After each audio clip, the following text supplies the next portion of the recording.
Good afternoon, everyone. On September 13th, the second general grant calls under CEF2 Transport were launched. The program aims to further expand, modernize and complete the Trans-European transport network with a focus on greening and digitization of transport. In order to explain the possibilities, procedures and deadlines for projects in Flanders, the CEF team of the Department of Mobility and Public Works, in cooperation with Fleva, is organizing this session. You can ask questions through the question box. Questions will be accepted at the end of the session. It will also be possible to contact the speakers after the session with more questions. Please ask your questions in English. Our first speaker is Jocelyn Fajardo. He is an administrator from DG Move with more than 20 years of experience within the EU institutions and the transport sector. He is now part of the DG Move Transport Investment Team, responsible for coordinating the DG work on the Recovery and Resilience Facility, as well as acting as country coordinator for Belgium. Mr. Fajardo, the floor is yours.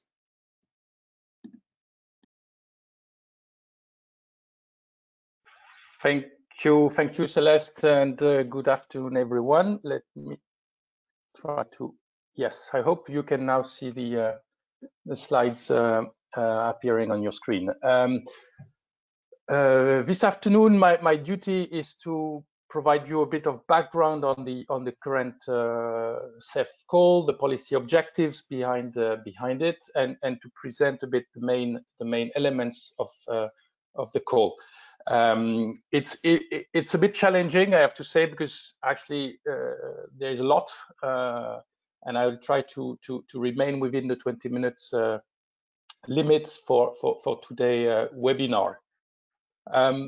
First, I would underline, well, what is the CEF program in general. You know that it's the second time we have a Connected Europe Facility program.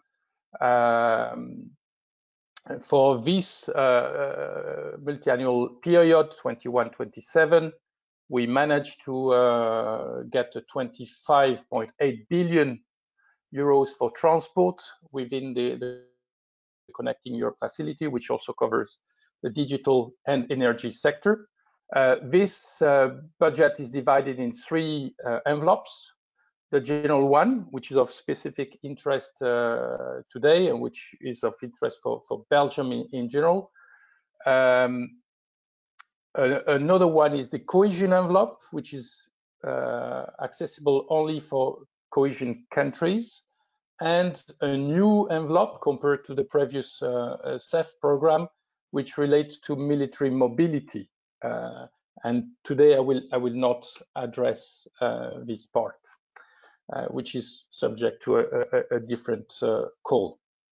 What I would like to underline, first of all, is that the CEF program is the financial instrument to contribute to the objectives of the Green Deal in the field of transport, and the main financial instruments to implement the sustainable and smart mobility strategy. And I want to insist on that and invite you, for instance, when you prepare applications, when you prepare projects to be submitted under the call, to take the time to read the sustainable and smart mobility strategy and try to identify how your projects contribute to this strategy. This is important because it will allow you to better present your projects, but also it will have an impact on the way we will assess it, specifically in the context of the first award criteria regarding priorities. It is also, of course, a main objective of the CEF program to contribute to the development of the TEN-T network. Here we clearly have a strong priority to projects with cross-border dimension. We have a clear priority for the core network, which needs to be completed by 2030, and then subsequently for the comprehensive network, which is to be completed only by 2050. You know that we are also in ongoing revision of the TEN-T policy. We're discussing the possibility to have intermediate steps for an extended core network by 2040, but this is not immediately relevant for the call today. Extremely important also is that the CEF program is there to contribute to the EU actions to address climate change. We have a specific objective, which is to contribute 60% at least of our financial envelope to that objective. Actually, we intend to go well beyond that, as this has been the case in the past already. Of course, we measure that through climate tracking, which is something that the Commission does itself. There is no specific action required by the applicants. We have our own methodology to identify what and to which extent contributes to climate action. This being said, of course, the applicants are required to do a climate proofing of their projects, making sure that there are adequate mitigation and adaptation measures, and this is required for all projects which are submitted and subject to an environmental impact assessment. There is a technical guidance material for climate proofing developed by the Commission, which is published in the official journal, that can help you to do that. Now, let me move to the next slide. Yes, so within the multi-annual period 21-23, we have specific work program, multi-annual work program. The first one for this CEF program is for the year 21-23, so we are almost midterm.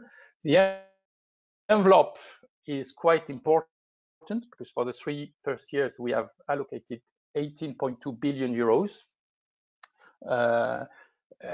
and this represents 70% of the overall CEF budget. So we are in the middle of a crucial phase for the implementation of the CEF program. And this envelope is spent through different instruments. There are 3 annual calls, waves with an annual budget of 5.5 billion euros, as well as a rolling call for alternative fuel infrastructures of 1.5 billion, plus 200 million for technical assistance actions. These figures are somehow indicative in the sense that there is a 20% flexibility in the budget allocation, and we have the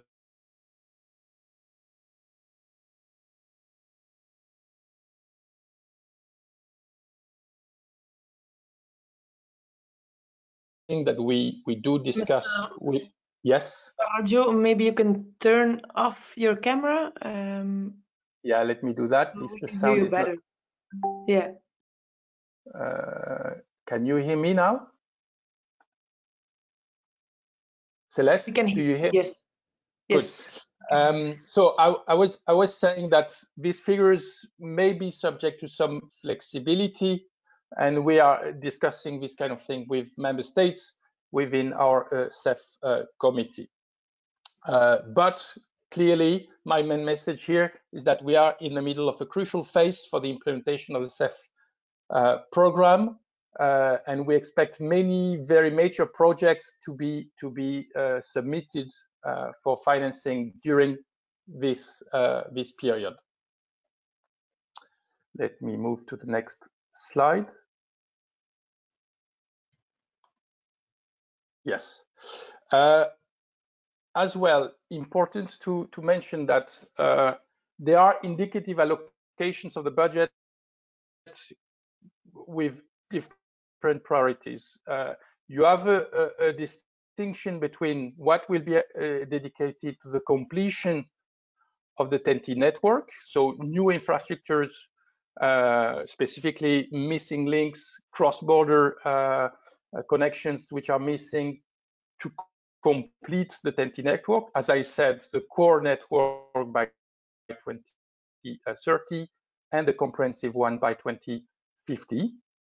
And for that, we have an envelope, a general envelope open to all member states, and another one which is only reserved for cohesion countries. And then you have also envelopes which are there to modernize existing infrastructures, for instance, to improve their safety, to improve their level of digitalization, to take measures in favor of decarbonization, but also for the efficiency in the use of the existing capacity. And the share between these two priorities, completion and modernization, is not the same as you can see on the slide, depending on whether you are a beneficiary of the cohesion envelope or of the general envelope. But these priorities clearly, this allocation clearly reflects our priorities. Now, here I focus further on the current CEF call. Beside this call, as I said, we have an ongoing call for AFIF with a cut-off date of November the 10th. We also have an ongoing military mobility call, which was actually closed at the end of September, and for which we will complete the selection process at the end of the year. But the more classical 2020 call for proposals are the one which has been launched on September 13, and for which the deadline for application is January 18, with indicative budget as per the slide in front of you. Roughly, the structure of the calls this year is similar to the one of last year, of 2021. There are actually 9 specific calls, and under the calls, the 9 calls, you have 41 topics open for submission. So if you make the calculation, you will see that we have indeed an overall budget of 5 billion, 120 million. Of course, you're interested only in the first column, since Belgium is not a cohesion country.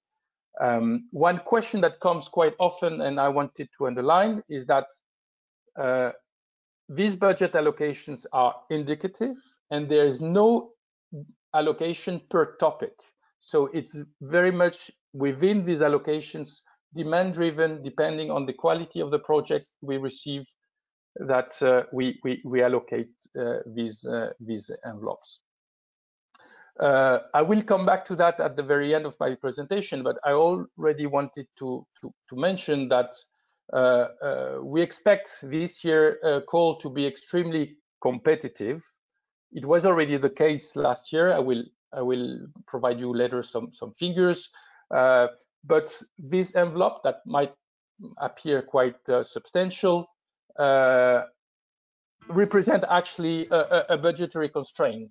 We know that we will get many very good applications, and we will have to be extremely selective. So it's extremely important for you to make sure that your application is of the highest possible quality, and that you submit your projects for financing when the level of maturity is optimum, both in technical and financial terms. And I guess that my colleague Pilar, when she will detail the award criteria, will insist on that further. Now, some features which are common to all these 9 calls that I wanted to underline, which are new compared to last year, are on this slide. First of all, we have extended the project duration to the 31st December 2027. And the maximum duration for studies can be 2 to 3 years, and for works 4 to 5 years. If you want to have the possibility to make use of the full 5 years, clearly you need to submit your application by the 31st of December 2022 and justify the fact that eligibility should start now and not as normal at the time of the signature of the grant agreement. Another new feature to be mentioned is that we will take new geopolitical elements into consideration during the project evaluation. When I refer to geopolitical situation, I obviously have in mind the Russian war of aggression against Ukraine, the fact that in that context, we have developed the concept of solidarity lanes. And also, I refer to the initiative on the 100 climate neutral and smart cities, which have been announced by the Commission earlier this year.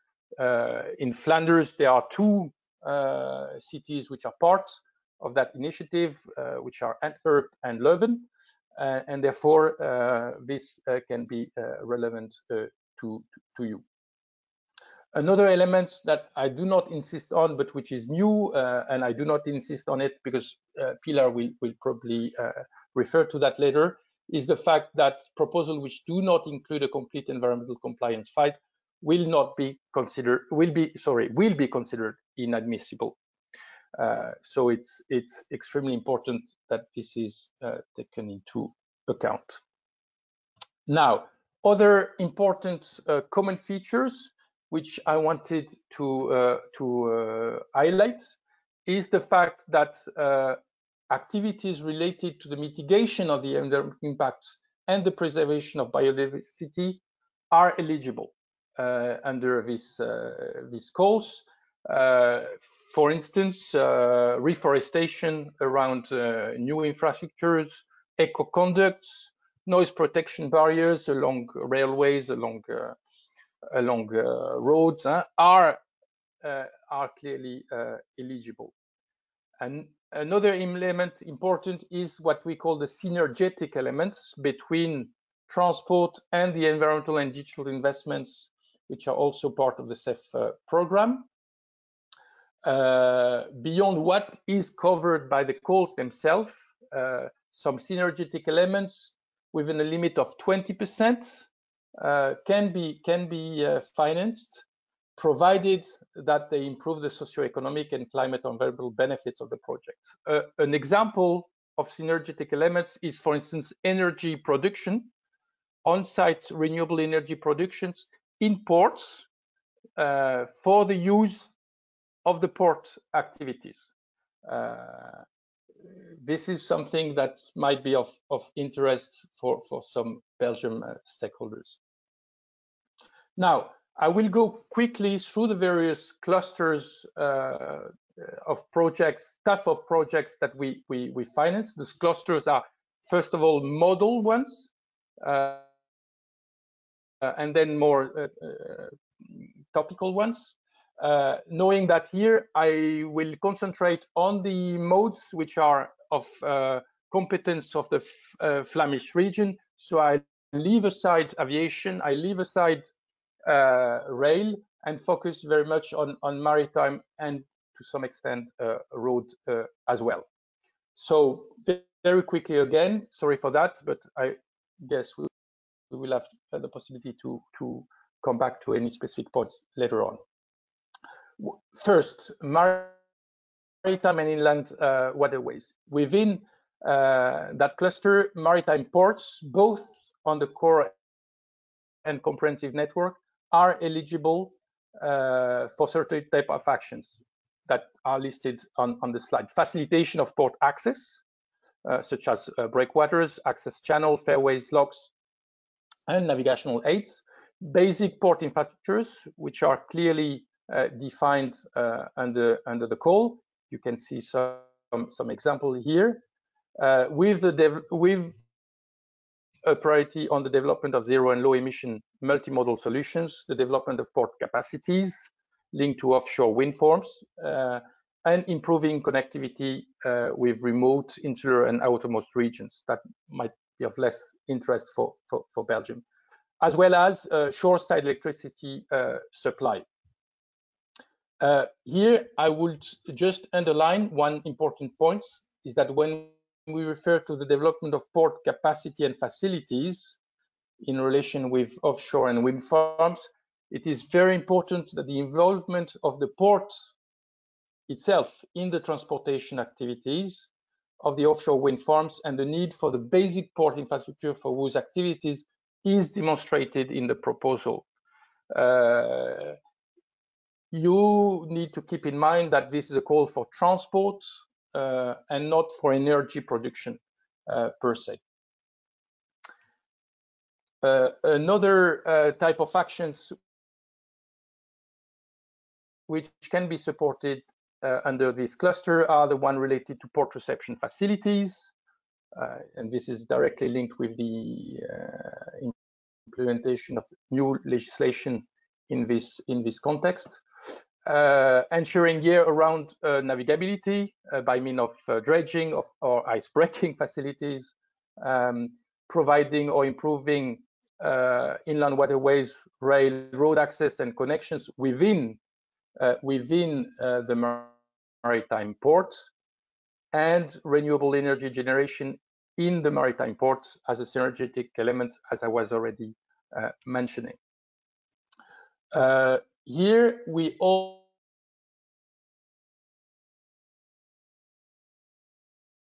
also finance projects related to the implementation of element. Here again, this is directly linked to EU legislation. We support adaptation of the maritime single windows to the new legal requirements and the integration of the harmonized interfaces into the maritime national single windows. We also finance projects related to the implementation of the vessel traffic monitoring information systems, the VTMIS. It can be for VHS data exchange systems, for vessel traffic services, or the mandatory reporting systems. We also now move to another grouping of projects supporting related to the motorways of the sea. In that context, we can finance the upgrade of port infrastructures, interland connections, and dedicated terminals when this is required to establish a new link or expand a new link of short sea shipping. And we provide, and this infrastructure should provide or improve interland connections through the upgrade of the inland waterways, railroad last mile connections. We also finance basic port infrastructures when they are needed for these new short sea shipping links, port access, and shore-side electricity supply. For short-side electricity supply, upgrade of electrical grids could also be supported, again, if this is needed for the short-side electricity supply. And road access is also relevant, but as long as it is demonstrated in the proposal itself that it is needed for the establishment or expansion of the short sea shipping link. We also finance port reception facilities in that context, as well as port handling capacity through the construction or upgrade of freight or passenger terminals, but also safe and secure parking places, custom, phytosanitary, immigration or security facilities, and the digitalization of port operations. And last point on motorways of the sea, related to digitalization. We finance ICT platforms, as well as here again activities ensuring year-round navigability, such as icebreaking operations. Now I move to inland waterways, which are of course of interest for Belgium. Here we can finance the upgrade of existing or the creation of new waterways, the construction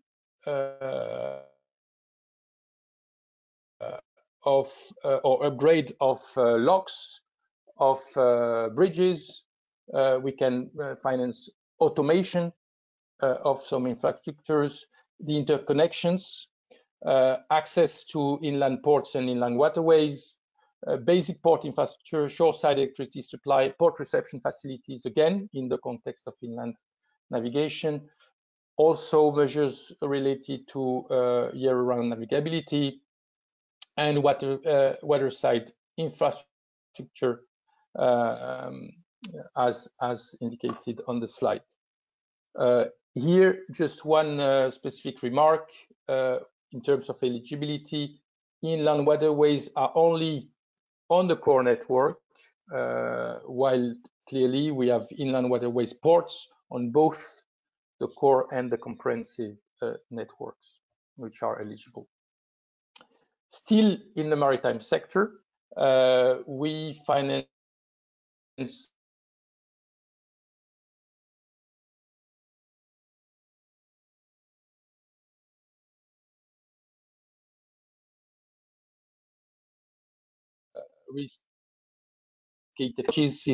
systems and services, or the establishing solutions that facilitate digitalization, such as machine-to-machine communication, in the context of the work of the DTLF platform and the principle of the FT regulation, which have been developed by the Commission. Now I leave the maritime sector and move to the road sector.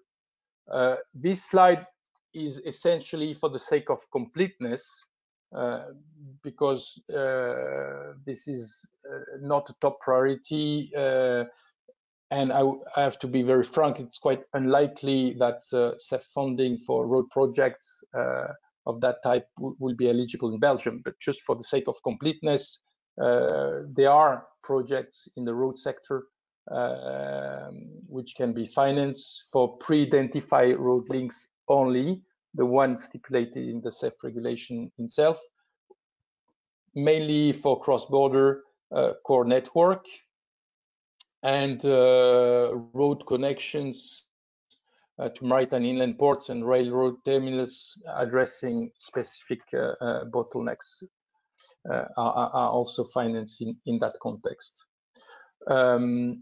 Maybe more interesting for Belgium, we do finance railroad terminals and multimodal logistic platforms, both the construction and upgrade of terminals, combined transport transshipment points, and multimodal logistic platforms, provided, and this is something I made in bold on that slide, that they are publicly accessible by all interested operators.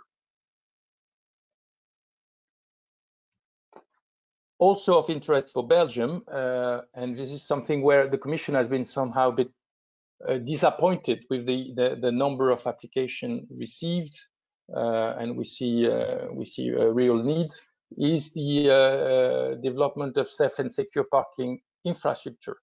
And here we finance the development of new parking areas, as well as the upgrades of existing ones, based on a new delegated regulation we adopted earlier this year, which sets safety and security standards for these type of facilities, as well a minimum level of service to be provided within the facilities. And related to that, we also finance static and dynamic information systems. And there again, we have a specific delegated regulation which sets some standards for such information systems, helping operators to find the appropriate infrastructure for their needs. Still under the road cluster, and that's the last one for roads, we do finance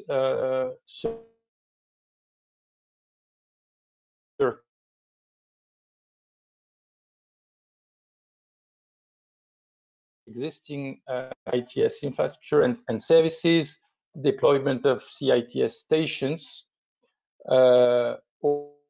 or the platforms for the coordination of ITS and CITS deployments at EU level to foster EU-wide continuity and interoperability of services. And in that context,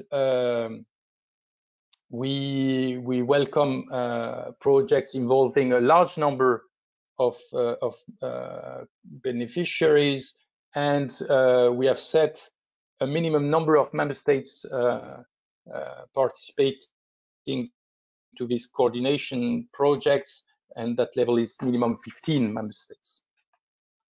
Now, I leave the model clusters and I move to horizontal ones, and in particular the one related to data processing, sustainability, and safe mobility. And the first slide relates to the creation, collection, management of transport, traffic, and travel data for all modes. And there we want to support data creation as well as the development of IT systems and national access points. The idea is clearly to enhance the availability of data and enhance the management of these data. Still in relation with new technology and innovation, we finance some studies related to automation, traffic management, enhanced cross-border services, and mobility as a service. Now, I move to another cluster, which is the one for sustainable and multimodal mobility. For multimodal passenger hubs, we do finance direct connections with long-distance modes. Here, clearly, we refer to connections with rail stations, airports, or ports when they are located in an urban node on the core network. And you have clearly some in Flanders.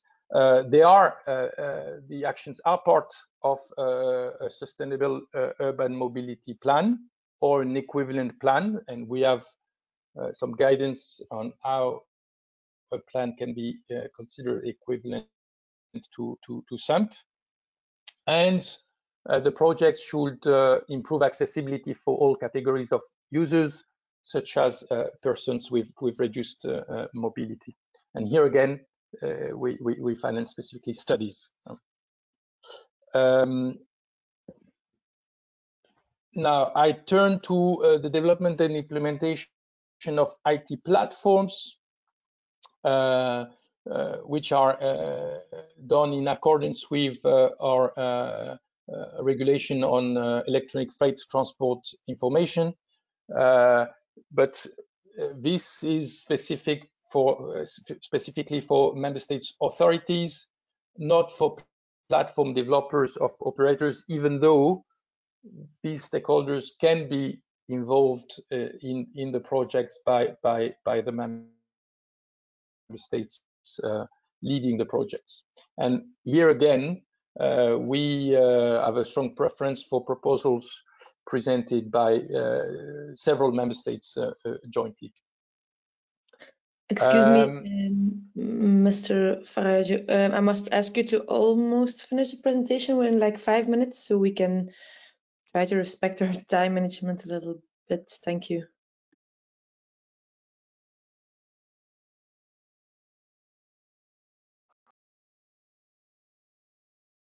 You hear me?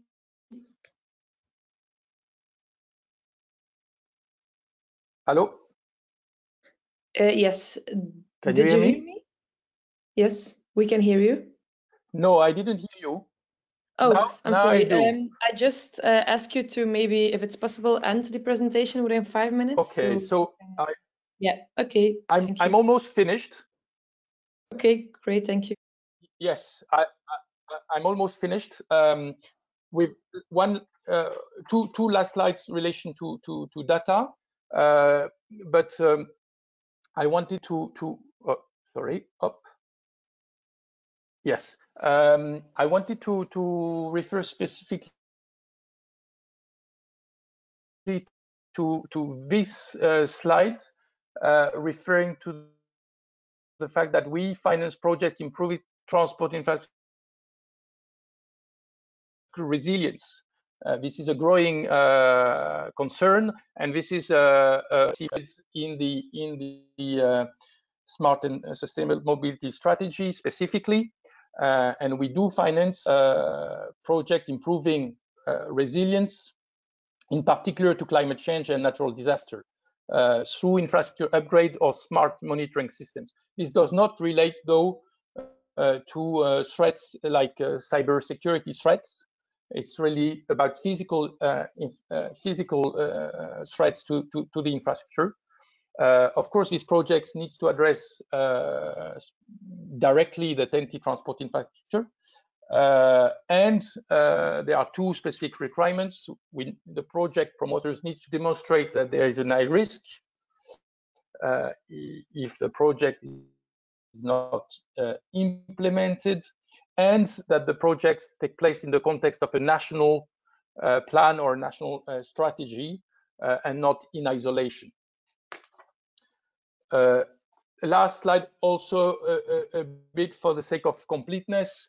We finance actions related to transport infrastructure on the EU external borders checks purposes, but this is more in the current context for borders like the Ukrainian ones, where we want to facilitate traffic flows.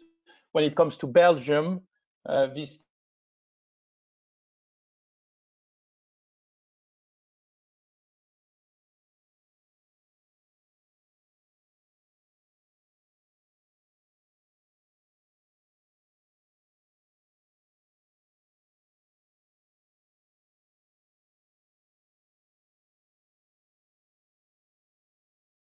indicated provide you some figures of the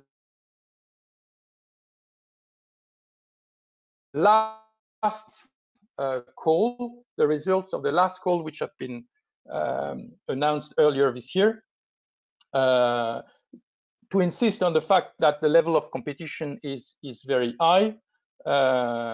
If you look at the table, you will see that overall subscription for last year call was 2.7 times.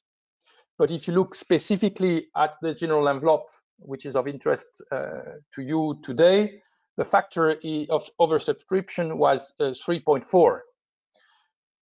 And many good projects could not be financed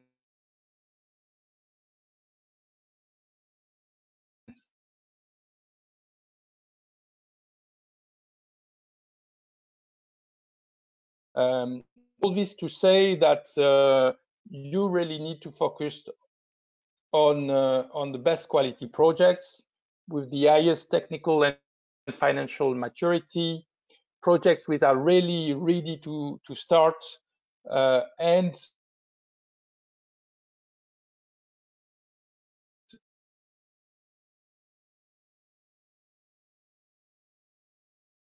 set by the call.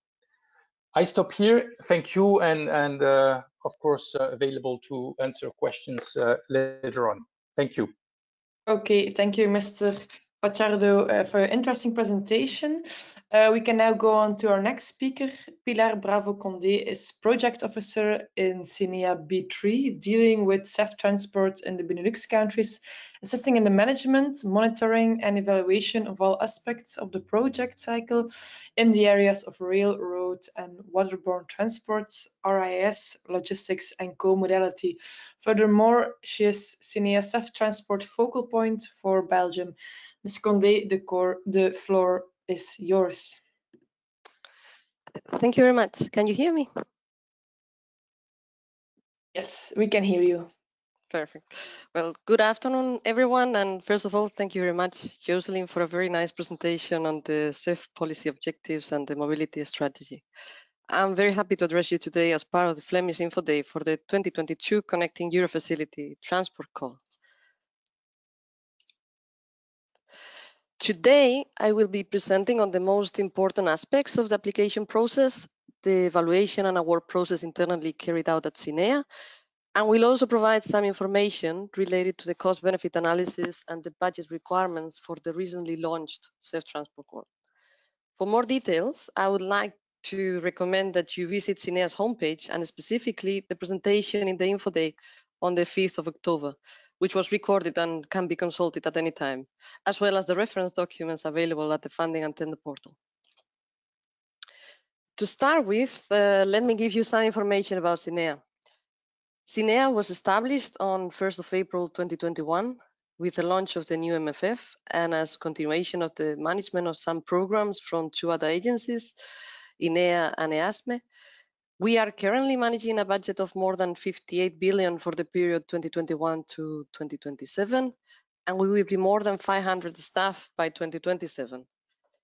The agency is currently managing more than 3,000 projects, and a steady growth of the portfolio is expected to reach more than 4,500 projects managed in 2027.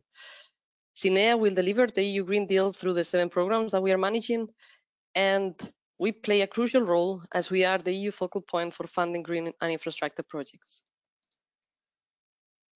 On the 13th of September, CENEA launched a call for proposals under the Connecting Europe Facility for Transport funding instruments.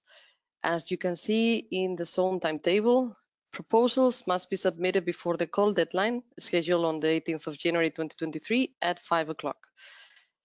I would highly recommend that you complete your application sufficiently in advance to avoid any last-minute technical problems. So please do not leave the submission for the last day. All of the information on the CEF Transport Call is published on the Funding and Tender Opportunities portal. You can see in this slide the homepage of the portal, where all the different European programs are listed, being the CEF program one of them. You need to tick on the CEF program link to access the page dedicated to our own program.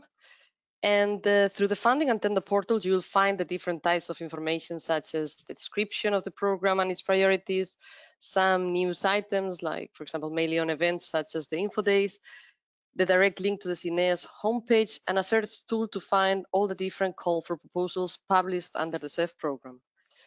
I will not go much into details, but again, we strongly recommend that you have a look at all the different sections and documents available before submitting your proposal. Please make sure that your proposal fits in the scope of the work program and the call for proposals for which you are applying. And always do one last check to ensure that the proposal is clear and easy to follow and explain issues, including local context that may be evident to you. Kindly also make sure that all beneficiaries, affiliated entities, and associated partners are registered in the participant register before submitting the application. And now I will jump into the evaluation stage, where I'll try to give you a good overview of the evaluation and the selection processes. The evaluation process starts immediately after the call closure, which is scheduled on the 18th of January. First, there will be an admissibility and eligibility check of the proposals, which serves the purpose to verify the compliance with the admissibility and eligibility criteria. If the application passes those checks, then the proposal will move into the external evaluation. This is a technical evaluation based on a two-stage process. First, the individual assessment by the experts and a consensus meeting for each proposal. This evaluation will be carried out by 3 external experts in the fields, and whereas a CVA is required, the CVA will be also analyzed by a CVA expert who will provide her or his assessment to the technical experts. After this, the proposal may jump into the internal evaluation, which is conducted by the European Commission. And on this basis, there will be a decision made on which proposals to recommend for funding to the selection committee. Finally, when approved by the selection committee, the CEF committee will provide green light for inviting applicants to start the grant agreement or reject those not retained for funding.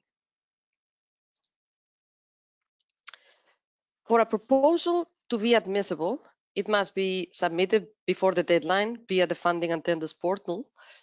It must be readable, accessible, and printable. And at the same time, of course, the application must be fully complete. It is specified in the call for proposals what is required in terms of requested information and supporting documents. And of course, all these elements need to be included.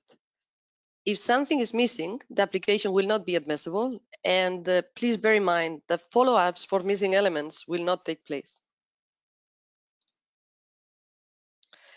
Applicants must submit the environmental compliance file for all applications except for ERTMS and rail freight noise projects. For works applications and study applications with physical interventions, the ECF must be completed with environmental compliance questionnaire duly filled in, along with the requested information being applicable, and the declarations signed by the competent authority for the monitoring Natura 2000 sites and under the Water Framework Directive. However, for study projects without any physical interventions and work projects that do not affect significantly the environment, the applicant must submit the ECF by ticking the box studies without physical intervention or works and specifying not applicable in the remaining parts of the environmental compliance file. Under topics where works lead to limited physical interventions not affecting the environmental compliance, applicants should tick the box of works in the environmental compliance file and then specify not applicable in other files of the environmental relevance, providing a brief explanation in the comments. For these applications, no declarations signed by the competent authority are needed. In the last call, we received numerous incomplete application forms. Some examples are listed in this slide. For instance, no grant amount was requested in Part A, or the grant budget was uploaded but not corresponding to the requested amount in CEP. The member state agreement was not signed, or agreements from concerned member states benefiting from the project were also missing. We found quite a few proposals with missing or incomplete environmental compliance file. For example, not duly signed, dated, and stamped declarations by the competent authority for the Natura 2000 and the Water Framework Directive. Sometimes the CVA report was referring to another proposal, or there were cases where the CVA report was an empty document or missing cash flow template and also missing simplified CVA calculator. And there were also cases, for example, with missing activity report from last year. And also we saw proposals with incorrect Gantt chart referring to a different project than the submitted proposal. So please be very careful with the documents that you will be uploading. In order for a proposal to be eligible, the participants must be legal entities established in one of the eligible countries. And furthermore, the proposed project must be located on the respective TEN-T network and, of course, respond to the priorities and topics of the call. This is applicable to EU member states, including overseas countries and territories, and third countries associated to the CEF under the general calls and eligible also under the cohesion funds. The duration of the project for works or mixed projects should be 4 or 5 years maximum, and for studies, it should be 2 or 3 years maximum, with the earliest starting date being the proposal submission date, and with the end date scheduled not later than the 31st December 2027. In order to ensure efficiency in EU funding interventions, applicants are strongly encouraged to submit applications for projects with a total requested contribution to the eligible costs of no less than €1 million. Where possible, related projects should be grouped and submitted as one proposal. However, any budget requested will be admitted.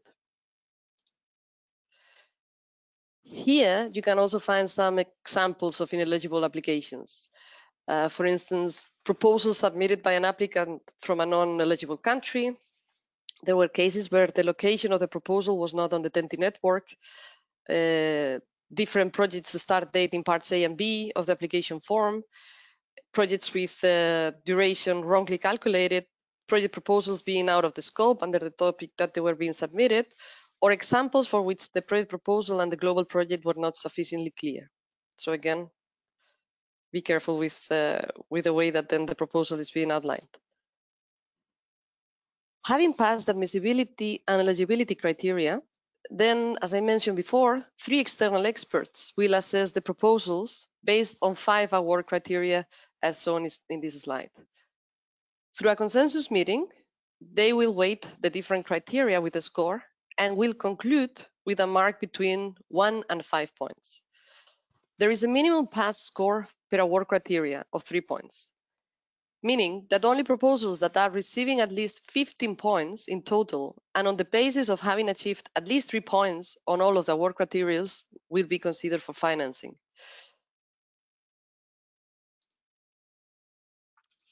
Now we'll start describing the different award criteria. For the priority and urgency, what will be evaluated is the correspondence of the proposals with the priorities as specified in the work program and in the call text, and in particular with focus on the EU added value. Under the section priority and urgency of the application form, the applicant can describe, when applicable, possible synergies with other CEF sectors or other EU programs, like, for example, the Resilience and Recovery Facility, Digital Europe, Horizon Europe, or the structural funds, for example. The applicant should indicate if the project includes synergetic elements eligible under another CEF sector within the meaning of Article 10.2 of the CEF regulation, and if yes, describe the sector and the elements. In practice, digital and energy investments can be proposed in an application for works only if the cost of the synergetic element does not exceed 20% of the total eligible costs of the action, and if they improve the socioeconomic, climate, or environmental benefits of the project. Assessing the maturity of the action in the project development, this criterion will measure, among others, the readiness or the ability of the project to start by the proposed start date and to complete by the proposed end date. It will also measure the status of the contracting procedures and of the necessary permits and the information on the financial availability needed to complement the CEF investments. As indicated under point 10.3 of the work program, in order to be eligible for funding, applications including works for which an environmental impact assessment is mandatory must demonstrate to have completed key steps of the environmental impact assessment by the date of the application. This is very important, and it relates to the completion of the steps of the environmental impact procedure, meaning an environmental impact assessment report prepared by the project promoter and consultations carried out under the Environmental Impact Assessment Directive. This will be followed by the development consent procedure that may be completed after the submission of the CEF application. As Jocelyn very well highlighted in his presentation, we expect a large number of proposals to be submitted and, of course, also large oversubscription. Hence, it is of utmost importance that you can show and prove in the application that your proposals are both technically and financially mature.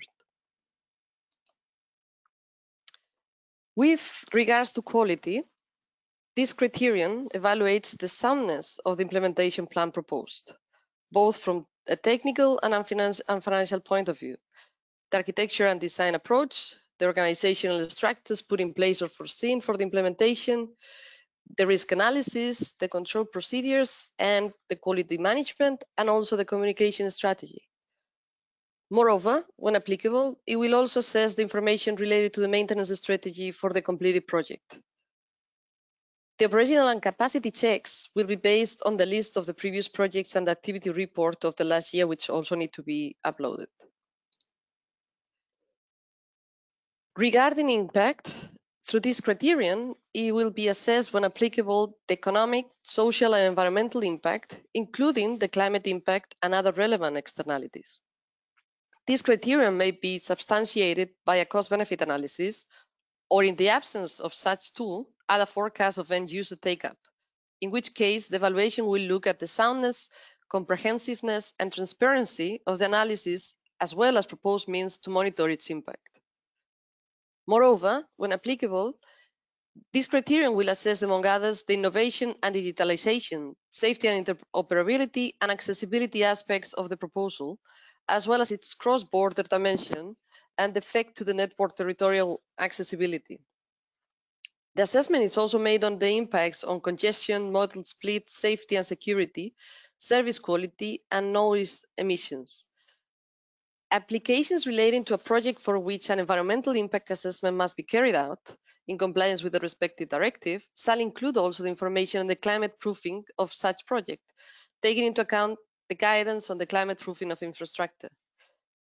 The requirement does not apply to applications relating to a project for which the key steps of the environmental impact assessment are completed before the closure of the 2022 calls, which indicatively is around the beginning of 2023.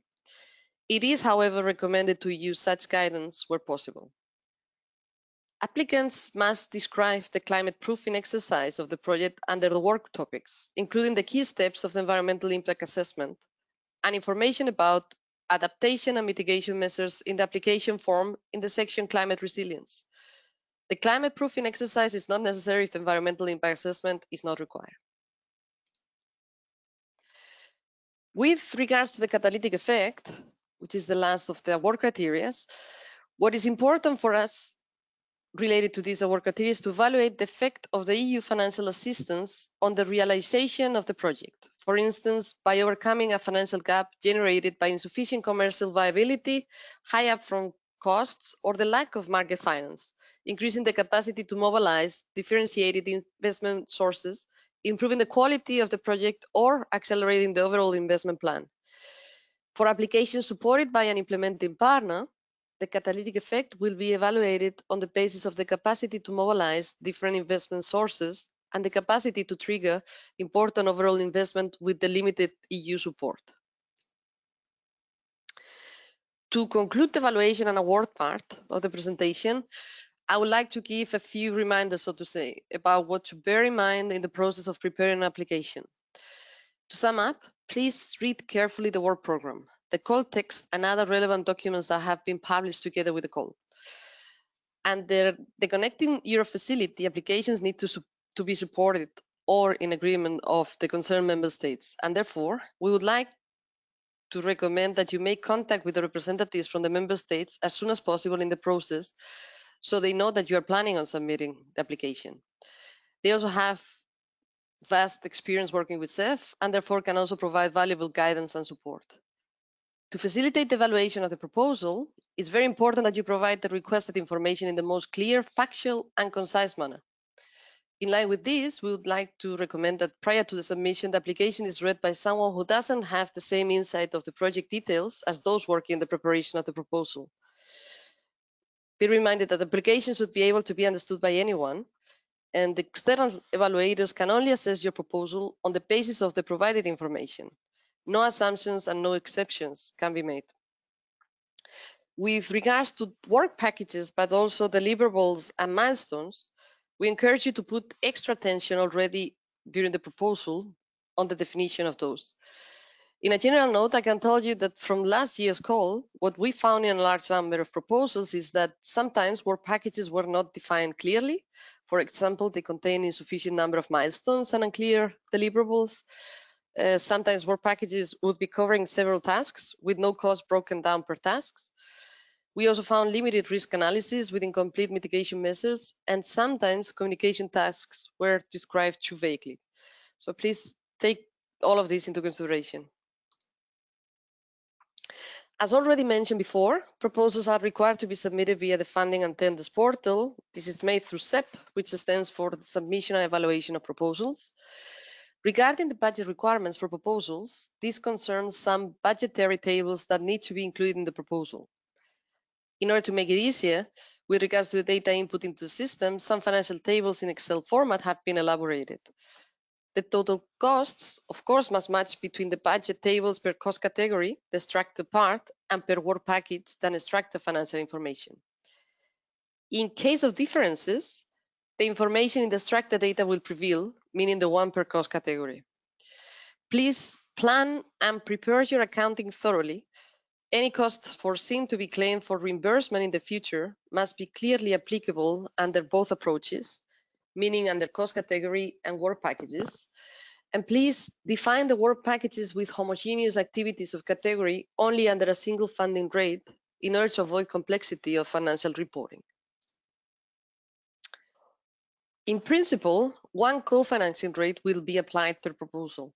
However, there is the possibility of having that funding rate increase given that certain conditions are fulfilled and well explained in the application.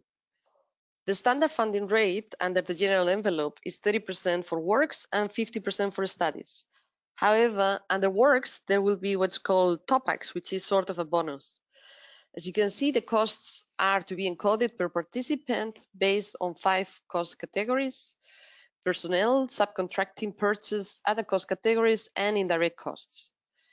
In the green box, you will find the standard encoding for the project, meaning personnel, subcontracting, and purchasing costs.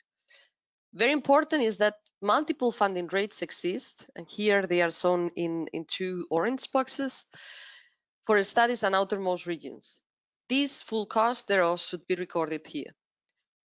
Shown in blue are the 2 possibilities to extend the base of eligible costs based on the synergetic elements and the land purchases when applicable. You need to insert all the work packages costs within this column that is shown in the slide when your application addresses exclusively studies under a mixed topics in CEP. When dealing with the study actions, those should be encoded in line with applicable cost categories as just mentioned, concerning personnel, subcontracting, purchase, and for other cost categories. With regards to the detailed budget table per work package, as you can see in this slide, there is no differentiation per cost category whatsoever. It is based on cost per work package and allows encoding a different funding rate per work package. It needs to be encoded as totals per work package and per applicant. Several applicants per work package are also possible, and per reporting period. It calculates the total per work package and per participants for each reporting period. Several seats are to be filled in the indicated order.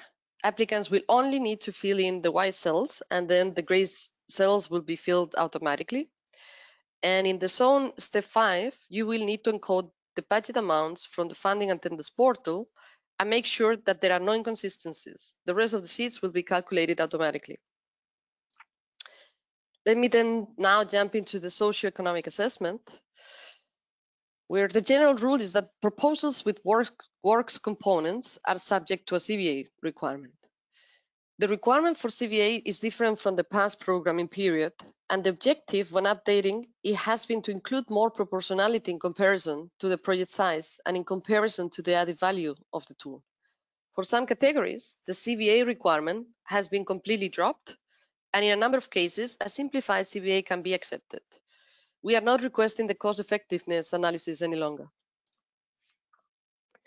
Projects that do not fulfill in any of these special cases have to submit a full CVA. This is the same requirement as in the past programming period, and it includes a standalone text document of at least 20 pages explaining all assumptions and describing the findings of the CVA, and the CVA cash flow template filled in. This is a presentation tool that we use to harmonize the calculations of applicants and is the review by our external experts. This template is very similar to the one that we used in the past calls.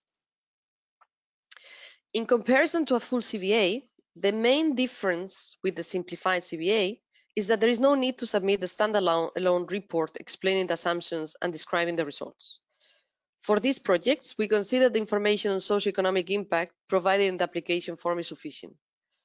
In addition, the CVA cash flow template shall be replaced by the CVA calculator. This is a tool developed in the context of the cohesion policy, but it was designed to meet also the CEF requirements. The advantage of this Excel is that it requires less input for calculating the output, as the monetization of externalities and time savings is automated using unit values coming from recent economic literature. For categories where a simplified CVA is accepted, applicants can still decide to submit a full CVA if they think that this will reinforce their case or they simply already have a full CVA. Now that we have seen what full CVA and simplified CVA are, let's see to which projects they apply. As you can see in this slide, for all projects related to smart and interoperable mobility, as well as reduction rail freight noise, there is no CVA requirement. The same applies for military mobility, where there is no need to submit a CVA.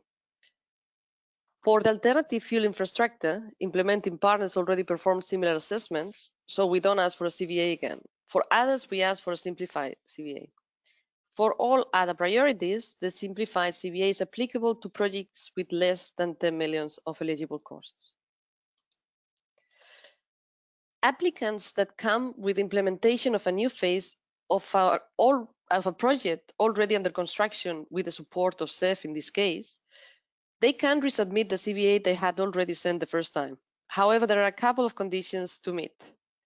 The first is that the original CVA must include also the new project for which they are currently applying. And secondly, that no significant changes have occurred in the meantime. Changes could relate to the project, but also to the context. In particular, a change in the potential demand. This could be the case if a competing project has been implemented in the meantime, or if there has been a structural economic change, such as the new regulation or new technology. The applicant will have to justify and explain the arguments to why he believes these conditions are met, and will have to indicate the code of the first project. From past experience, we have noticed that the definition of the scope of the CVA was a common source of mistake. In addition, we also wanted to give a bit more guidance on how to include network effects. For this reason, we have drafted a note on the scope of the CVA clarifying the principles defined in DigiRegio guide, which also provides examples. This is applicable to CVA and to the simplified CVA. And the main message is that taking the project itself is not always correct, and the scope needs to be correct to add components that are necessary to deliver the intended service, interrelated dependent activities, and the effects of the wider transport network. All the information on CVA is gathered in a single document found in the vademecum of DigiRegio, providing guidance on economic appraisal for CEF transport projects. To conclude the presentation, I would like to encourage you to make use of our FAQ system in case you have questions. There are two types of published FAQs for the transport calls. First, the topic-related FAQs and the general CEF transport FAQs. You can access the topic-related FAQs directly in the topic webpage. You just need to go to the section topic-related FAQ, and there you will find the list of already published FAQs. To access the general CEF transport FAQ, you need to go to the FAQ search tool. In the search tool, you need to indicate CEF transport, and the different published FAQ will appear. Of course, you can look for other tags that will fit best with your interest to look more for precise FAQs for each subject. Further to the FAQs, if you need more help, please don't hesitate to use the different tools available, as it is the online manual or the IT help desk. And with this, I just want to thank you all for your time and attention, and see you later in the FAQ part. Thank you. Thank you very much, Ms. Conde, for your interesting presentation. Ik ga nu over in het Nederlands voor onze derde spreker. Pim Bonne werkt al bijna 19 jaar voor het departement Mobiliteit en Openbare Werken, momenteel als EU-coördinator. Hij houdt zich bezig met het Europese transportbeleid en met Europese financiering voor mobiliteits- en infrastructuurprojecten. Hij volgt het TEN-T-beleid en financiering al meer dan 15 jaar op en is ook Vlaams Nationaal Contactpunt NCP voor CEF Transport. Pim, het woord is aan u. Ja, goedemiddag. Ik ga nog even proberen mijn scherm te delen met jullie.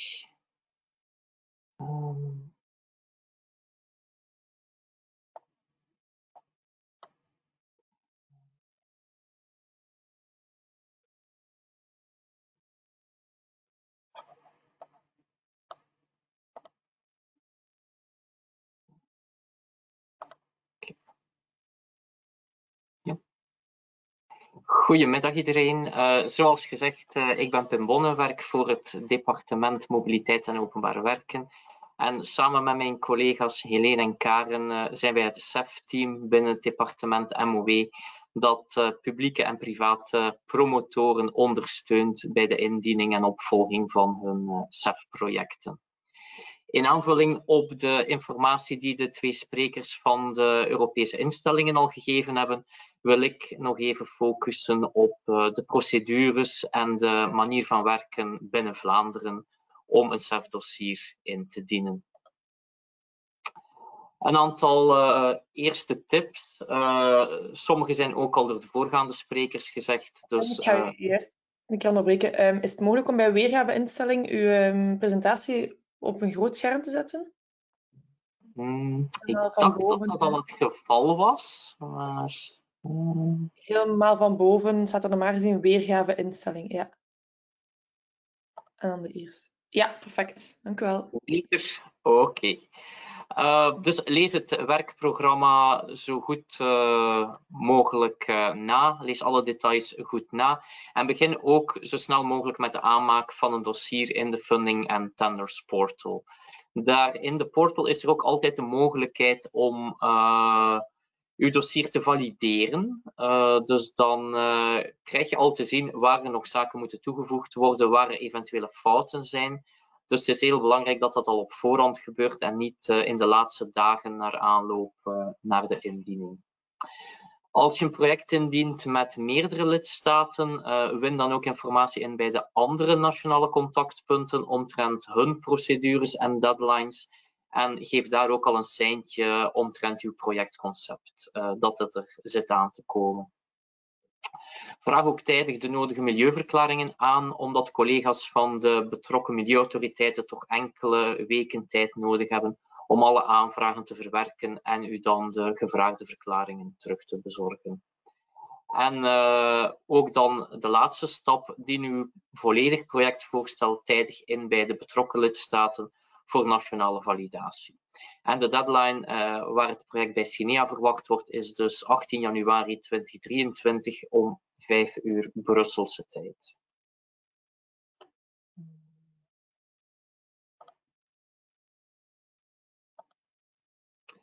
Ja, er staan momenteel 6 oproepen open. Dat was die linkerkolom in het overzicht dat Jocelyn al gegeven had. Dus 5 oproepen uit de reguliere oproepen 2020 en 1 rollende oproep, die rolling call rond alternative fuels infrastructure.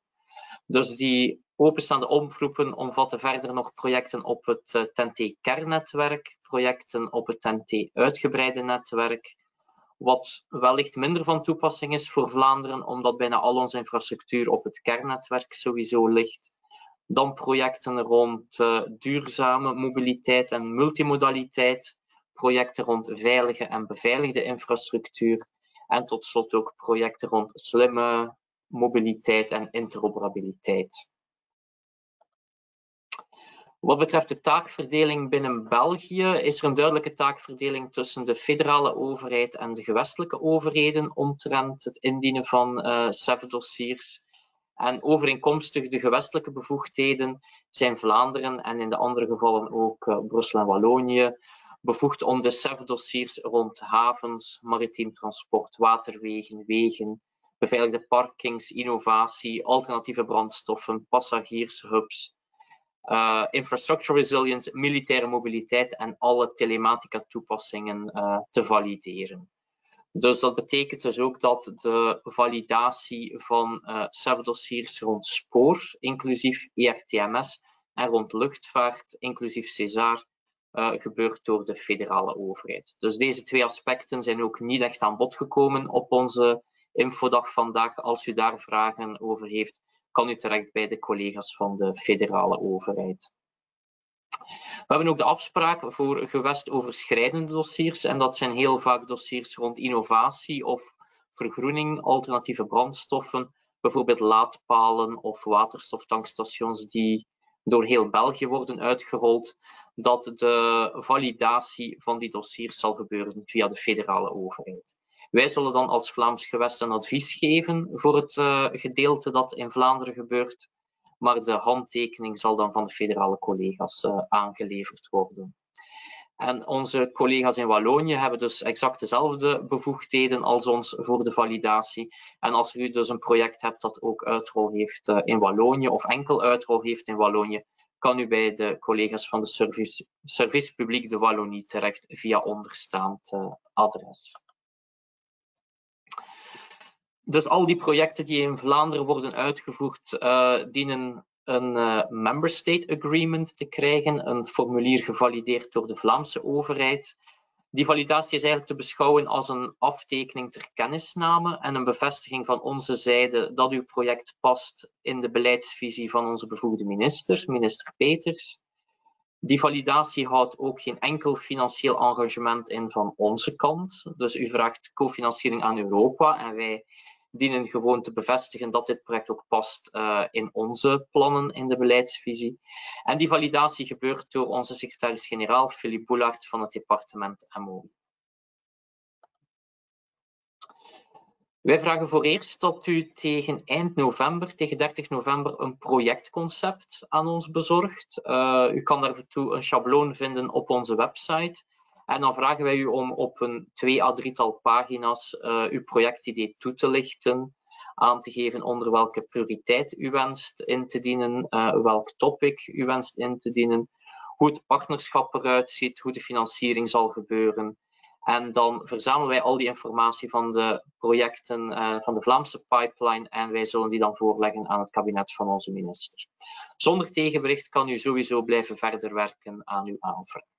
Maar dus het is een heel belangrijke deadline voor ons, zodat wij beter zicht krijgen op wat er allemaal leeft in de Vlaamse project community, om tegen eind november een eerste seintje te geven naar ons toe in de vorm van het projectconcept. Dan het volledige dossier. En ik denk dat ik een slide heb overgeslagen. Nee, toch niet. Ik dacht dat ik een slide overgeslagen had. Het volledige dossier bezorgt u dan aan ons tegen 4 januari. Ik weet dat het een moeilijke datum is, maar dat is exact 2 weken voor de deadline bij Europa. Vragen we dus om het volledige dossier aan ons te bezorgen, waarbij we dan wel vragen om op te letten als u met andere landen samenwerkt. Deze deadlines kunnen verschillen. Dus sommige landen zullen misschien mogelijk al voor de kerstvakantie het volledige dossier opvragen. In Vlaanderen en ook in België, bij de andere overheden, is dat 4 januari. Wij gaan dan uw dossier nog een keer nakijken of het volledig is. Wij geven nog enig feedback op de inhoud en structuur van uw dossier. En dan bezorgen wij u ook, indien er geen problemen meer zijn, dat validatieformulier dat u dan kan opladen in de Funding and Tenders portal. Bij uw dossier dient u ook een aantal bijlagen verplicht mee te sturen. Die zijn ook al even eerder aan bod gekomen. Dus dat betreft een maatschappelijke kosten-batenanalyse en dan de zogenaamde Environmental Compliance File, waar meer informatie moet gegeven worden omtrent het milieueffectenrapport, omtrent de impact van uw project op Natura 2000 sites en omtrent de impact van uw project op waterkwaliteit.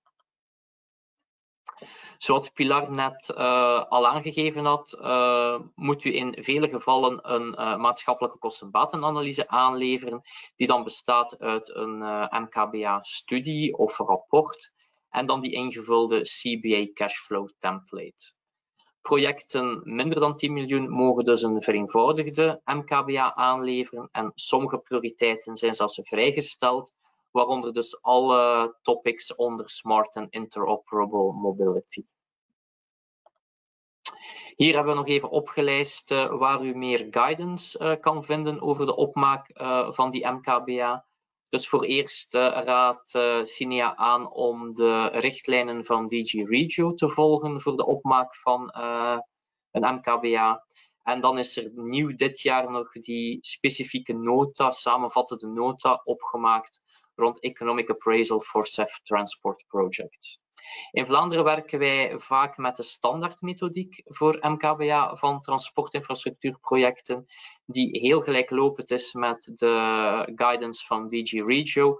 Alleen moet u bijkomend dus nog een financiële analyse uitvoeren om het volledige pakket te kunnen doorgeven aan Cinea. Wat betreft de milieuverklaringen, dus in de Environmental Compliance File dient de naleving van de Europese milieuwetgeving aangetoond te worden. En wat betreft de MER, het milieueffectenrapport, moet u sowieso een aantal zaken aanleveren. Een beschrijving van de situatie en een aantal bijlagen desgewenst meesturen. Voor Natura 2000 hebt u mogelijk een verklaring nodig van de bevoegde Vlaamse Milieuautoriteit en voor waterkwaliteit altijd een verklaring. Om misverstanden te vermijden, dit betreft dus niet de Vlaamse omgevingsvergunning, maar dit betreft een specifieke verklaring in het kader van CEF Transport, waarbij dat de milieuautoriteiten verklaren dat uw project al dan niet impact heeft op het milieu. Dus voor de zaken rond MER dient u aan te geven of uw project al dan niet onder bijlage 1 of 2 van de richtlijn valt. Dat is veelal het geval voor grotere infrastructuurprojecten. En in elk geval dienen dan een aantal documenten ter staving bijgevoegd te worden omtrent de MER-status van uw project. Daar is geen bijkomende verklaring meer nodig van de dienst MER van het Departement Omgeving. U dient zelf gewoon deze informatie te verwerken in de aanvraag. Wat betreft Climate Proofing Guidance is ook al even aan bod gekomen in de 2 voorgaande presentaties. Dat zijn technische richtsnoeren van de commissie rond klimaatbestendigheid van uw project. En vanaf volgend jaar 2023 zal die verplicht zijn. Dus bij deze oproep 2022 zijn projectvoorstellen nog vrijgesteld om die Climate Proofing Guidance toe te passen, indien de MER-procedure al grotendeels doorlopen is bij indiening in januari volgend jaar. Een aantal van die zaken zal wellicht ook al meegenomen zijn bij de uitvoering van uw milieueffectenrapport. Maar voor projecten die misschien niet dit jaar, maar volgend jaar ingediend zullen worden, is dat een bijkomend aandachtspunt om die klimaatbestendigheid van uw project te kunnen aantonen. Wat betreft de impact op Natura 2000 sites moet u dus aangeven welke impact uw project heeft op nabijgelegen Natura 2000 sites nabij uw projectsite of uw werfsite. En indien er geen impact van uw project verwacht wordt, moet dat nog eens expliciet bevestigd worden door de bevoegde autoriteit. Dat is in de Environmental Compliance File, paragraaf 4. Indien er wel impact verwacht wordt, dan is dat wellicht al opgenomen ook in uw omgevingsvergunning en moeten diverse documenten aangeleverd worden ter staving van de uitgevoerde beoordelingen van uw project en de geplande compensatiemaatregelen. Dus in dat geval heeft het agentschap Natuur en Bos al via de omgevingsvergunning bijkomende voorwaarden opgelegd en dient u deze toe te voegen aan uw aanvraag. U dient die verklaring dus aan te vragen bij de collega's van het agentschap Natuur en Bos. Zij vragen dan dat u bij uw aanvraag voor uw CEF-verklaring dan ook al een aantal zaken meestuurt. Dus een duidelijke situering van uw project, de ligging aan te duiden. En u kan dan via deze bijgevoegde link een kaart vinden van alle Natura 2000 gebieden in Vlaanderen. U mag ook al een eigen afweging van mogelijke effecten of dus geen effecten meegeven. Men vraagt ook een unieke contactpersoon bij wie bijkomende informatie kan opgevraagd worden. En u mag al een eigen voorzet maken van die ingevulde paragraaf 4 van de Environmental Compliance File over de impact van uw project op Natura 2000. Zoals gezegd, agentschap Natuur en Bos is de bevoegde autoriteit hiervoor in Vlaanderen. En hieronder vindt u de gegevens van de dienst en de collega's die dit zullen opvolgen. Wat betreft de impact op waterkwaliteit, dient er in alle gevallen, of er nu wel of geen impact is van uw project, een verklaring toegevoegd te worden van de bevoegde autoriteit. Dit is de paragraaf 5 van de Environmental Compliance File. En deze informatie wordt aangeleverd door de Vlaamse Milieumaatschappij, die dat doet namens de Coördinatiecommissie Integraal Waterbeleid. Daarvan vindt u ook hieronder de contactgegevens. Dus ook hier kan u bij het contact nemen met deze dienst alvast uw eigen inschatting meegeven en eventueel nog documenten ter staving al meegeven, uw omgevingsvergunning en eventuele voorwaarden die daar opgelegd werden rond water en waterkwaliteit. Dus ja, nog een aantal aandachtspunten. Wat ik net al aangaf, stuur voor elk van uw projecten een aparte mail aan de dienst, zodat dossiers niet door elkaar gehaald worden. Geef heel duidelijk de ligging van uw project aan, zeker ten opzichte van speciale beschermingszones, Natura 2000 gebieden. En geef ook al uw eigen motivering mee waarom er geen impact wordt verwacht op waterkwaliteit of Natura 2000. De collega's van de milieuautoriteiten vragen dus tegen 30 november ook dat u deze verklaringen aanvraagt. U kan ons altijd in kopie zetten, heel graag zelfs. Dan kunnen wij mee de doorlooptijd en de behandeling van uw aanvraag bij de milieuautoriteiten opvolgen.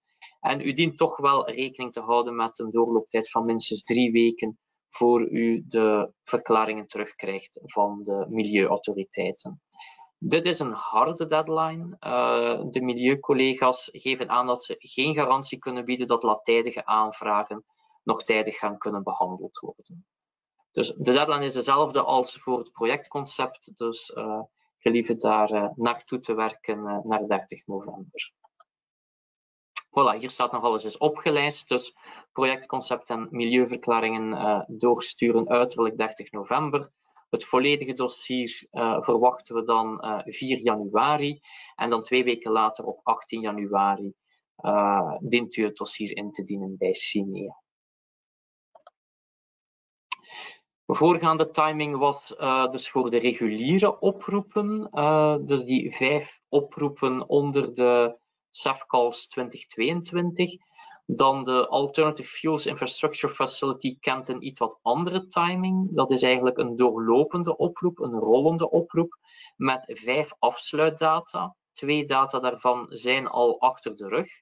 En er staan er dus nog 3 gepland. En voor die 3 afsluitdata vindt u hier ook de specifieke deadlines die wij hanteren over het aanleveren van uw projectconcept, het aanvragen van uw milieuverklaringen, het aanleveren van het volledig dossier. En dan de onderste 3 regeltjes zijn de indicatieve timing van CINEA omtrent evaluatie en beslissing van uw dossier. De Alternative Fuels Infrastructure Facility heeft ook nog een bijzonderheid. Dat is de zogenaamde blended approach. En u bent verplicht om voor een project rond Alternative Fuels Infrastructure samen te werken met een financiële instelling. En dat zijn 2 soorten financiële instellingen. Enerzijds kunnen dat implementing partners zijn, zogenaamde implementing partners. Dat zijn financiële instellingen die een specifieke accreditatieprocedure doorlopen hebben en een soort bevoorrechte partner zijn van de Europese Commissie voor de financiering van infrastructuurprojecten. Dat zijn de EIB en een aantal nationale promotiebanken en instellingen. En binnen Vlaanderen kan de Participatiemaatschappij Vlaanderen, PMV, ook optreden als uw implementing partner voor een AFIF-aanvraag. Anderzijds kan u ook samenwerken met een gewone commerciële bank of een andere financiële instelling die niet die status van implementing partner heeft. Maar in dat geval is de doorlooptijd van uw evaluatie en van uw project gaat langer duren. Dus de procedure is iets langer en iets ingewikkelder. Als u via een implementing partner werkt, gaat het ook iets sneller. Er is ook een indicatieve budgetverdeling. Dus onder AFIF is het toch de bedoeling dat 2/3 van het budget zal toegekend worden aan projecten die samenwerken met een implementing partner en 1/3 aan projecten die niet samenwerken met een implementing partner, die gewoon met een commerciële bank samenwerken.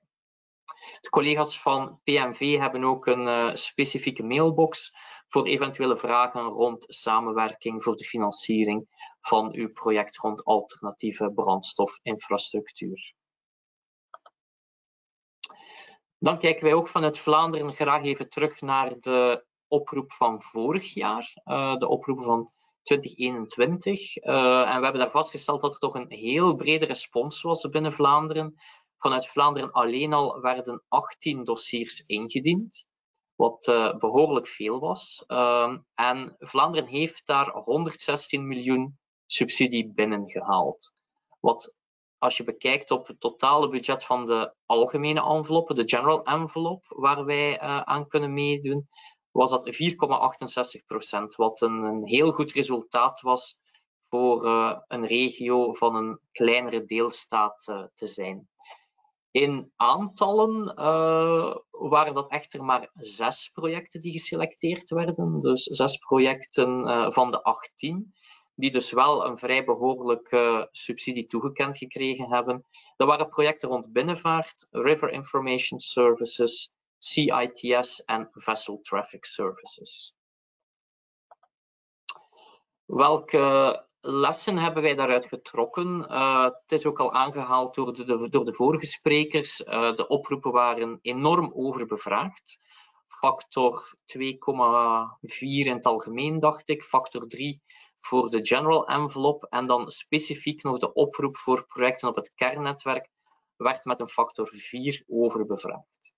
Dat heeft ervoor gezorgd dat ook goed scorende dossiers niet werden geselecteerd. En ja, wij kunnen meegeven, net over de drempel van 15 op 25 volstaat dus niet. Wij hebben vastgesteld dat in 2021 enkel projecten die meer dan 22 op 25 gescoord werden, gefinancierd konden worden.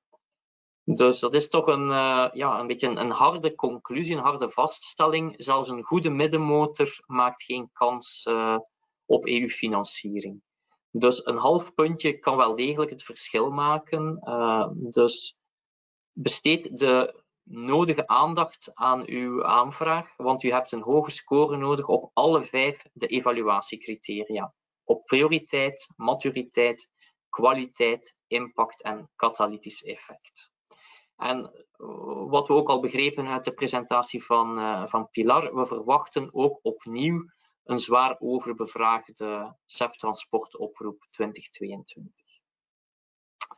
We hebben ook vastgesteld dat het een beetje een alles of niets verhaal was. In het verleden heeft de Europese Commissie soms uit bepaalde projectvoorstellen een werkpakket uitgeknipt, dat men minder relevant vond of dat men niet in aanmerking vond komen voor subsidie. Maar bij de oproep van 21 werden projecten ofwel volledig gefinancierd ofwel niet gefinancierd. Dus dat is ook iets om rekening mee te houden.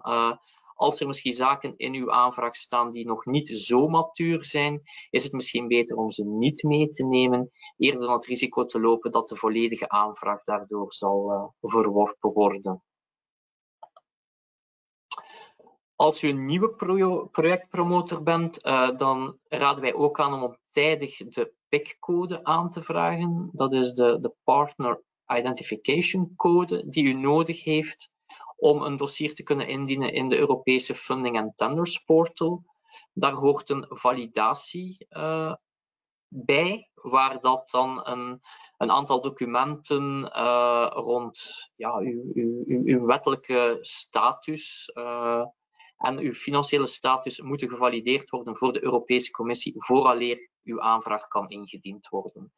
Dus als u een nieuwe promotor bent, dan moet u een oprichtingsakte, een notariële akte, een jaarrekening doorsturen om die PIC-code te laten valideren. Dat kan ook enige tijd in beslag nemen, dus begin daar ook op tijd mee, zodat u niet in de problemen komt om uw dossier in januari in te dienen. Wij willen ook aanraden om een duidelijk onderscheid te maken tussen het project zelf, de zaken waar u CEF-financiering voor aanvraagt, en het globale project. Dat is niet altijd even duidelijk en dat is ook belangrijk naar de evaluatie toe, dat men heel goed weet waarvoor vragen wij specifiek CEF-subsidie aan. Technische en financiële maturiteit zijn zeer belangrijk. Onderbouw dat ook goed en geef ook voldoende technisch detail mee, zodat men heel goed begrijpt waar gaat het hier over in deze aanvraag. Hou heel goed rekening ook met de scope van de oproep. Zoals reeds in het begin gezegd, lees het werkprogramma en de oproepen heel goed na. En we geven ook mee, de vorige oproep vorig jaar was er toch wel enige verwarring omtrent subsidiabiliteit van equipment, omtrent binnenwateren en binnenhavens.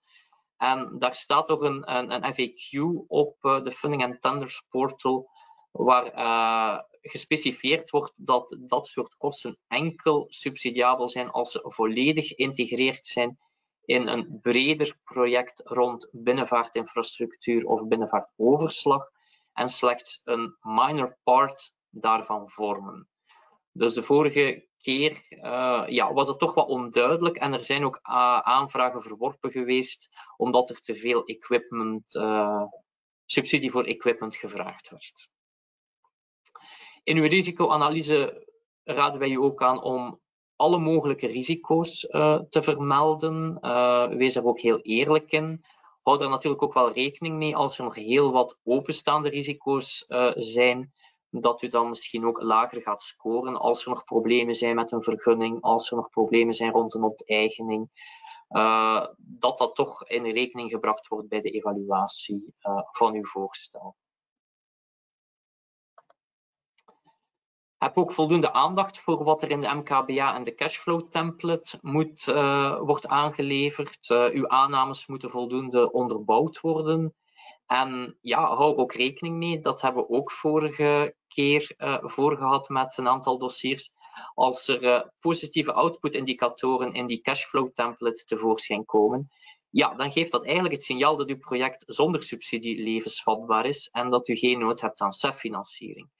Dus kijk ook heel goed na welke aannames u maakt in uw MKBA en in uw cashflow template. Maar als de output is dat uw project levensvatbaar is zonder subsidie, dan zal u ook weinig kans maken om toch nog subsidie binnen te halen. Toon de noodzaak van CEF-financiering aan en benadruk ook de positieve impact ervan op stakeholder commitment en bijkomende investeringen. Dat is het vijfde evaluatiecriterium, catalytic effect, waarbij men toch heel graag heeft dat CEF-gefinancierde projecten ook aanleiding geven tot bijkomende investeringen, het zij door een publieke overheid, het zij door private partners. Dat andere stakeholders in uw bredere projectkring daar ook mee aan de slag gaan. Dus dat is ook iets wat we willen benadrukken, dat ook de afgelopen jaren misschien iets minder gescoord had bij sommige projecten die catalytic impact van uw project. Tot slot, en dat had Jocelyn ook al aangehaald, er zijn ook een drietal nieuwe zaken waar rekening mee zal gehouden worden bij de evaluatie. Dus de situatie die ontstaan is door de oorlog in Oekraïne en de mededeling van de Commissie over solidarity lanes. Dus als uw project daar op een of andere manier aan kan bijdragen aan die solidarity lanes, aarzel dan niet om dat duidelijk mee te geven in uw projectaanvraag. En dan ook het feit dat er in april 100 klimaatneutrale steden zijn geselecteerd in Europa, kan ook weer een bijkomende kapstok zijn om uw project aan op te hangen. En voor België waren dat Antwerpen, Brussel en voor Brussel dan het hele Brussels hoofdstedelijke gewest, Leuven en La Louvière. Dus in de praktijk voor Vlaanderen, als uw project in Antwerpen plaatsvindt, in Leuven of in de Vlaamse rand van Brussel, dan hebt u misschien nog een bijkomend argument voor uw dossier. Voilà, ik kom hier ook mee aan het einde van mijn presentatie. Als u nog vragen hebt, kan u het CEF-team steeds contacteren via onze functionele mailbox.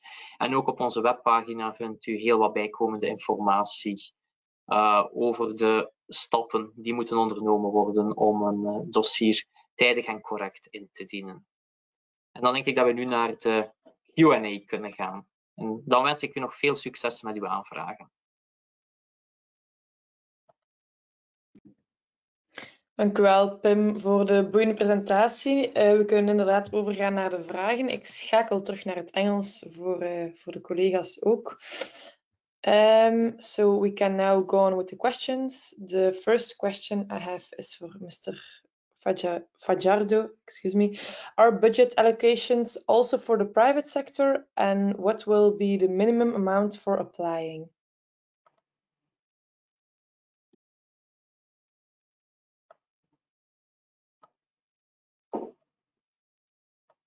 Yes, I hope you can hear me. I will put the video. If it doesn't work, I will turn it off.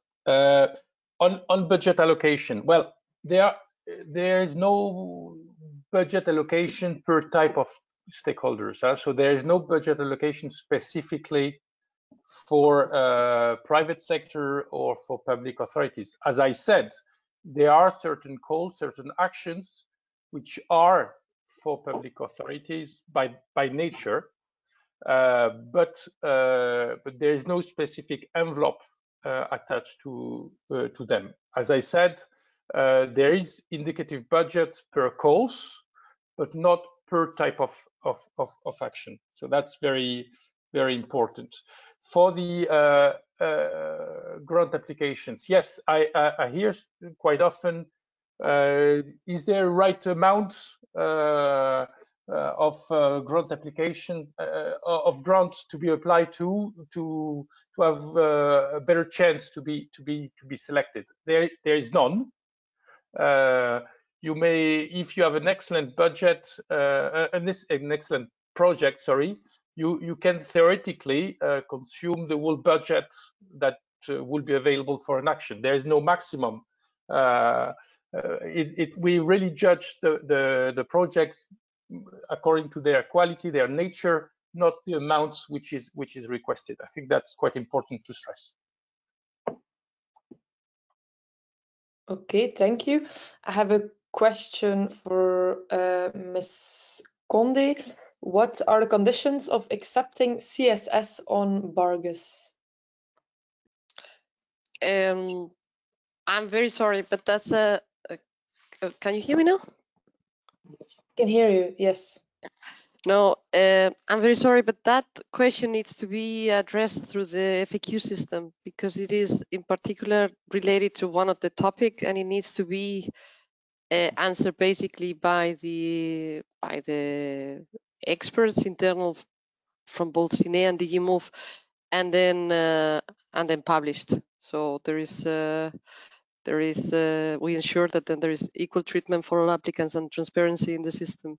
I'm very sorry, but I can give generic answers, but if I go into specific topics, I may actually fall into mistakes, and therefore I would suggest that then questions like that are so specific, topic specific, then goes through the FAQ system. Sorry. Okay. Can I shortly come in as well?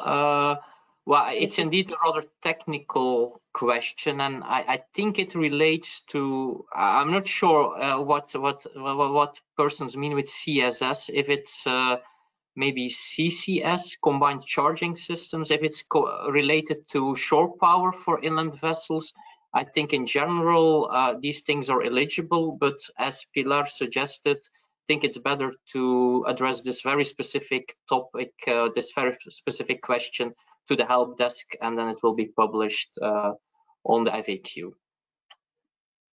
Okay, thank you, Pim. I will go on with a question for you. Is it likely that the terminals will receive EU funding? Will the government offer support to private companies? Well, I think the calls are open for public and private promoters. And last year we noticed a big response both from public and private promoters. So I think chances are there that private promoters, terminal operators will receive EU funding. So I think it's a matter of scoring high on the 5 evaluation criteria.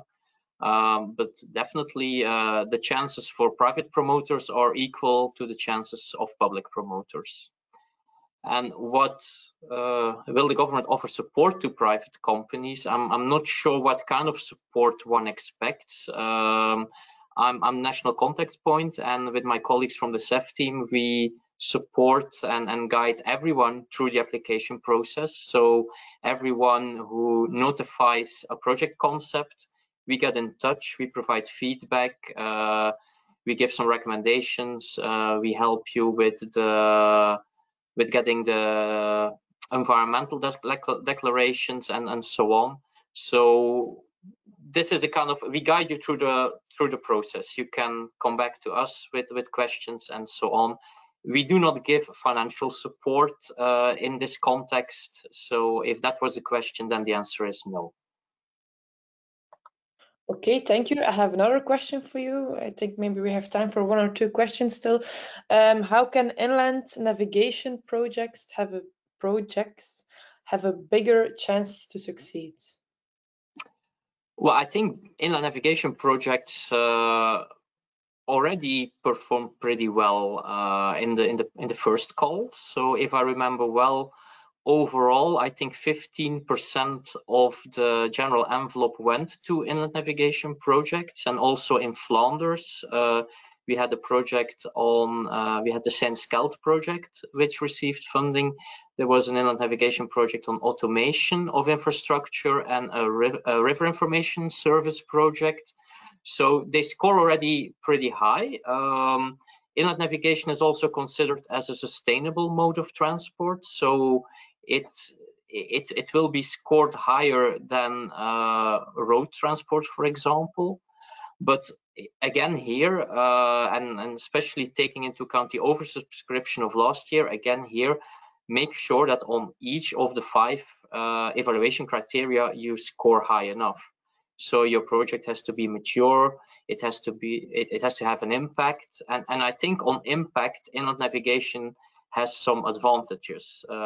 One can elaborate on the impact on emissions, the impact on modal shift, on congestion, so on. So I think these would be elements that one should definitely stress in the application when it concerns an inland navigation project.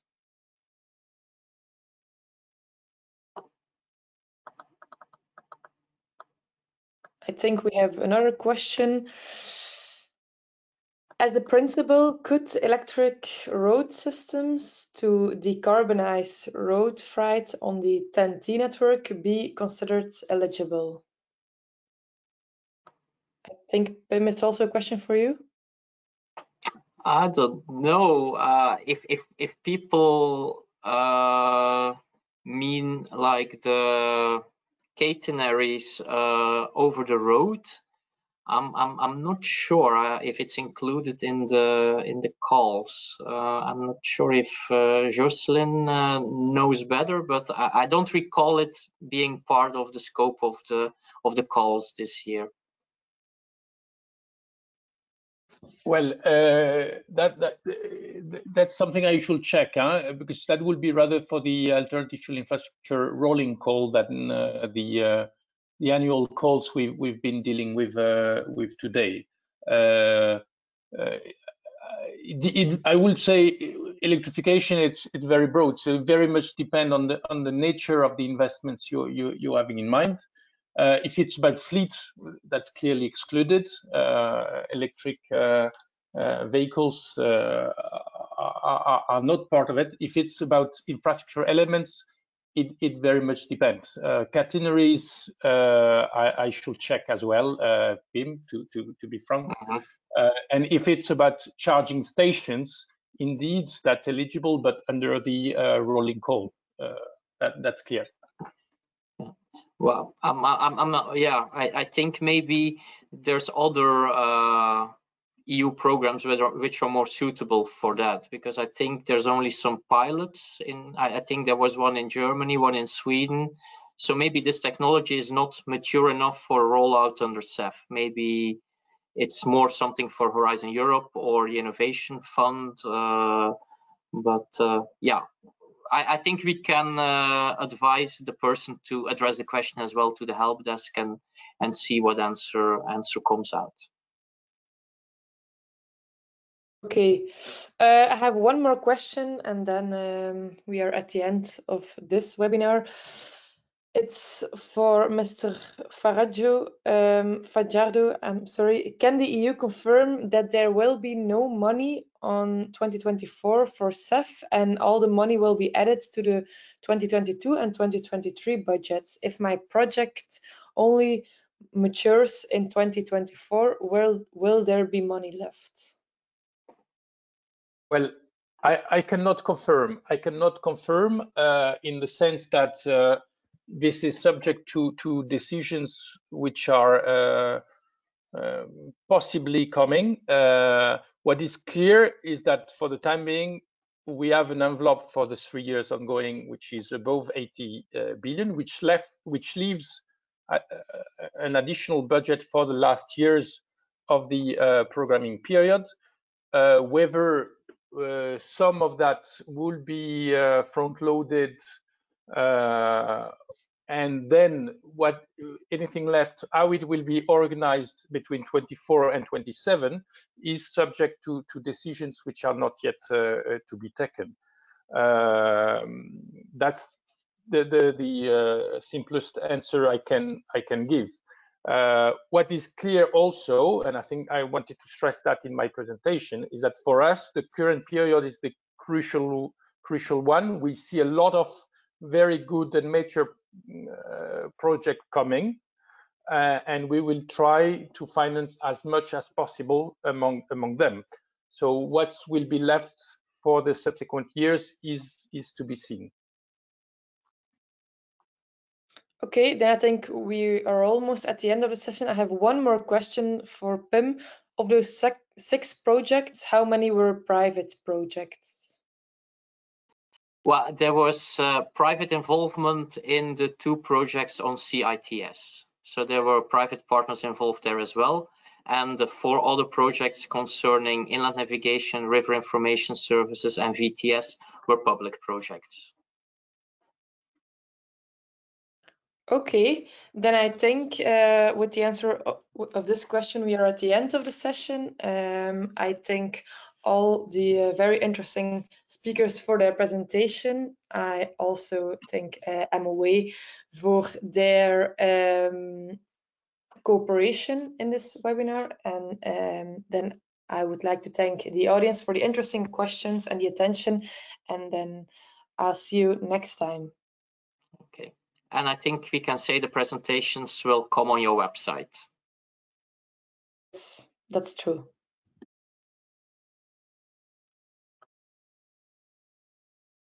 Thank you, and good luck to all applicants.